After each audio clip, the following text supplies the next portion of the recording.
cells. Okay, this is the image here. Okay.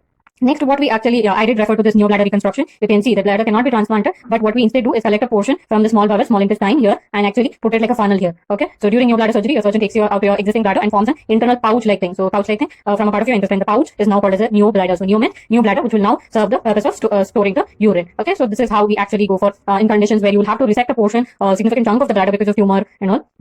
Yeah, so that is a concept there.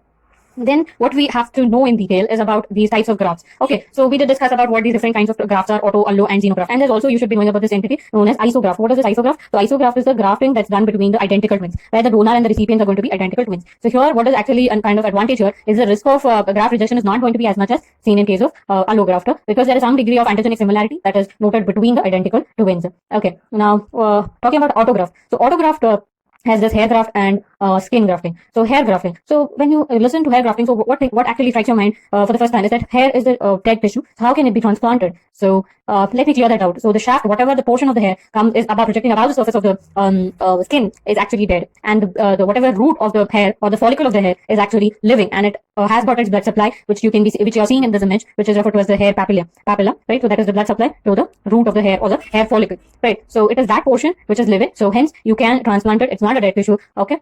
So, and there are two techniques that you have to know at its basics. So there are two techniques of hair grafting. So one is the one on the right, that is follicular unit extraction technique. It's the one on the left here, where you will be taking individual follicle of the hair. A follicle means it might be having 1 to 4 hairs in it. So that is taken individually and using a punch biopsy, and then you are going to actually harvest it, and then you're going to create recipient sites, and in these recipient sites you'll be planting this follicle. Okay, what is the advantage of this technique? Okay, before we go into advantage, let us know what is the other technique here. So the other technique is known as follicular unit transplantation, also known as strip excision. So as the name suggests, strip excision, you are going to take a strip of hair in the back of the head. Okay, so generally a donor site will be selected at the back of the head, and recipient sites will be in the hairline, front hairline, or in the top of the on the top of the head. So this strip is now going to be collected, and this will be broken down into what is called as follicular units, which is having 1 to 4 hair strands in it. Okay, and these follicular units are then placed at the recipient sites, which are created at the front hairline or on the top of the head. Now this technique is referred to as the strip excision or follicular unit transplantation, and this is a gold standard technique in hair transplantation. But what is the difference between the two? Now here, from the donor sites, what you can actually see after removal or after a few days here, only white spots could be seen, whereas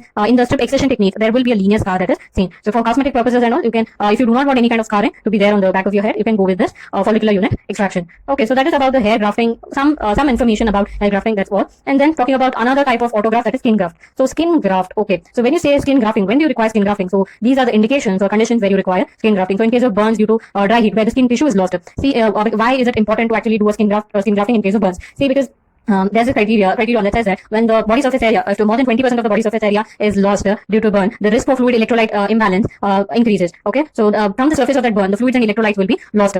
So yeah, and this is one of the causes for death in case of burns. So as to minimize the fluid loss, you are going to do this skin grafting. So, and what are other conditions? So it's in case of caustic burns, acids and alkalis, they can also cause burns. So in that condition, it is for the cosmetic purpose. Okay, and even in case of road traffic accidents, where again, if significant amount of skin tissue is lost, okay, that too involving the epidermis and the dermis, and in case of deep non-healing wounds like that of leg ulcers, as in diabetic foot.